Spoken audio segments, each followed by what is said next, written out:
Hello, good morning.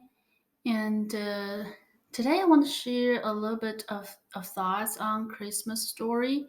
It's everybody know that it's Christmas time coming, and we meditate every year on the Christmas story. And I do have a lot of questions, to be honest.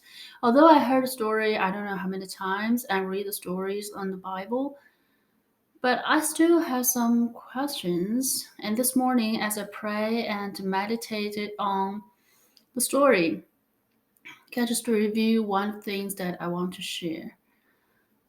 As we all know, at least in the Western world, when we celebrate Christmas, a lot of people have this decoration in from their yard or at church or in their house, and people have this kind of thing.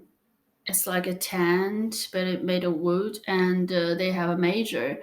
It's also made of wood like this. They have the dry grass lay inside, and then have little baby Jesus inside of it. Uh, for several years, I after I become Christian, I do believe that's what happened. And according to the Chinese translation, it seems to be the correct thing what happened. But then about a year ago, on YouTube I saw somebody take a video in Israel, and they started to talk about the manger in ancient Hebrew. Ancient Israel is not made with wood, but it is like carved out of a big stone, and they covered a little deep to hold water or food for the animals. And that's what the manger is when Jesus was um, born. So the manger in the Bible should be something like that. And also this morning, but I didn't thought too much about it. Of course, people talk more about like why Jesus was put in a manger, and because he is humble. Of course, yes, he humbled himself. He gave up everything that is in heaven, everything. He is the creator. He holds the universe and create everything and worship all the angels and in charge of everything. Yes, he gave up all those things and becoming human. To me, that's the part of the humility. And but why is in the manger? And also, when the angels show up to the shepherds, the angel told them to go to the manger. And they didn't even ask the angels which manger. So that's also kind of puzzle to me.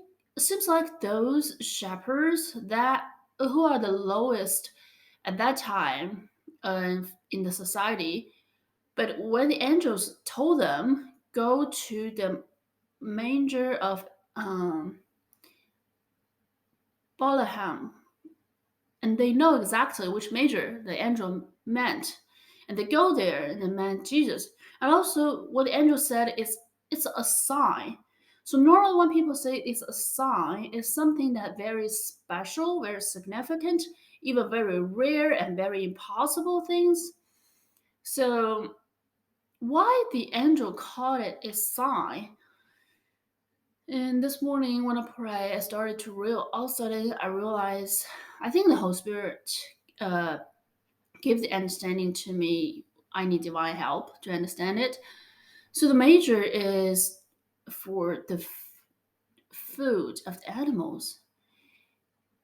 And of course, Jesus later in his life, he talked about you need to eat my flesh and drink my blood so you can have relationship with me. At the beginning, people freak out, and later we understand that's what he meant. And he is the Word, so his body is Word become flesh. We need to eat the Word, read the words, and let the Word become us, become part of us. So we have a relationship with Jesus. And that baby was put in a manger, and to measure which hold the food of the animals. And another, so I looked a little bit up at Google and see back then in ancient time, ancient Israel, what the measure is used for. And of course, it's used for food and also for water. And another thing, another article that I look up, totally makes sense to me is um, they use major, they wrap up the lamb, especially the lamb, and put in a major to check whether the lamb is blemish or spotless. Because according to Bible, at that time they still have temple. Every year they still need to bring the perfect sacrifice for the Passover. And the only animal that is qualified is a lamb without blemish, without is spotless, and it must be the male firstborn lamb. So that measure was used to examine the lamb, and we all know that Jesus was the lamb. Jesus is the lamb, the perfect lamb, the ultimate lamb as a sacrifice to God. So that's a sign. And that's why those shepherds, they have no questions. They didn't even ask the angels, like, which major do you mean? They know exactly which major was and which major they wrapped up the lamb and to check the lamb. Yeah, this just is so amazing. It's a little bit overwhelming. It answered a lot of questions for me.